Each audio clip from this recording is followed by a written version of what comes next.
My name is Reese Gearing and I'm with Thunder of the Plains Buffalo Ranch. We're located near Ashland, Kansas.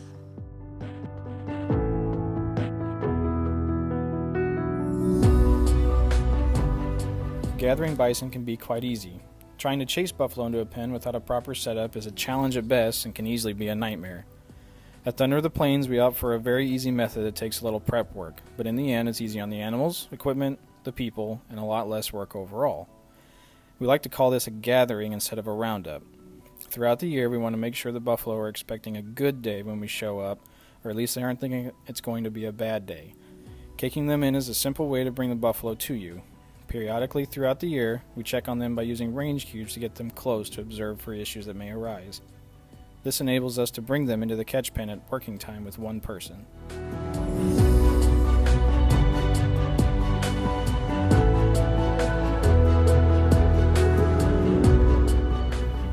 We simply coax them close and spread the cake out in the pens. Timing is important. We very rarely close the gate the first time.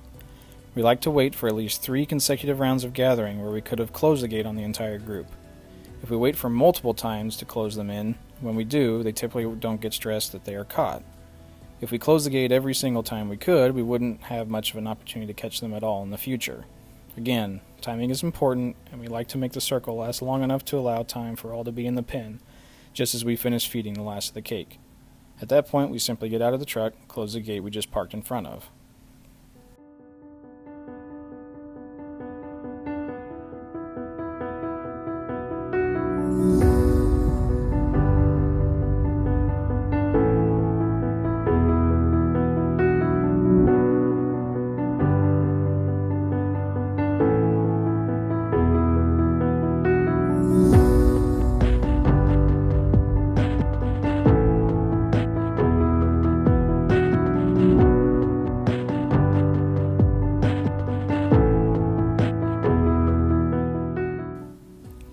The pins we have to use aren't one of our normal setups, but we feel very fortunate to have them anyways.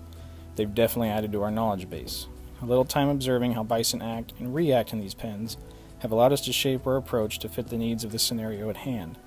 A little extra fencing and a couple of extra gates would easily keep us from having to run or push at just the right time, but we'll get there.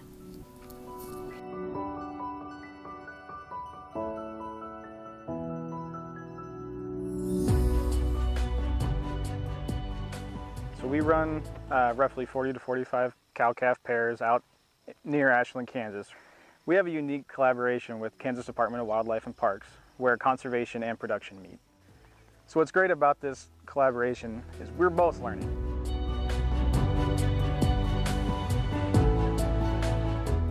The animal has always grown up here, and they really, as long as they're left to do their own thing, they don't take more than they need, and they don't take more than the land can give them.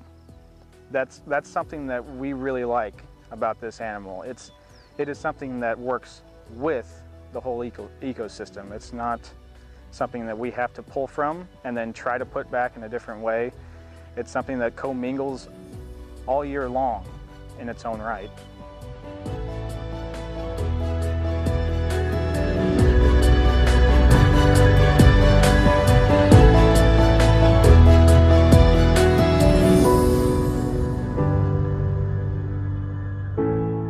Yeah, so something I really got out of it, this is where I find God. This is where I find my faith is with this animal. I see a lot of what has got us to where we are through this animal. You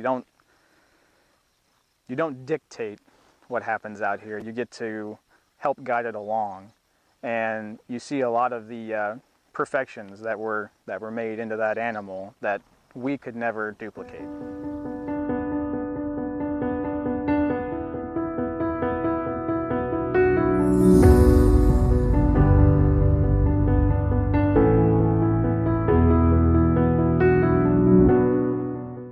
Some of what I get to see, being in the middle of 2 generations of buffalo raising, is somewhat unique now, but we are starting to see a trend increase. You're starting to see more kids get in with their parents, or parents of my generation, or maybe just a little bit older. They're starting to get their kids brought up.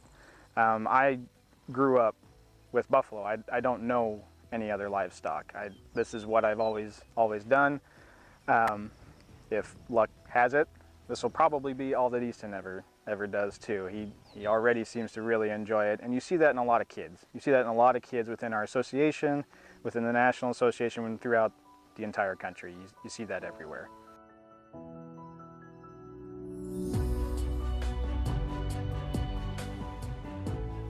So our mission in the KBA is largely focused on education right now.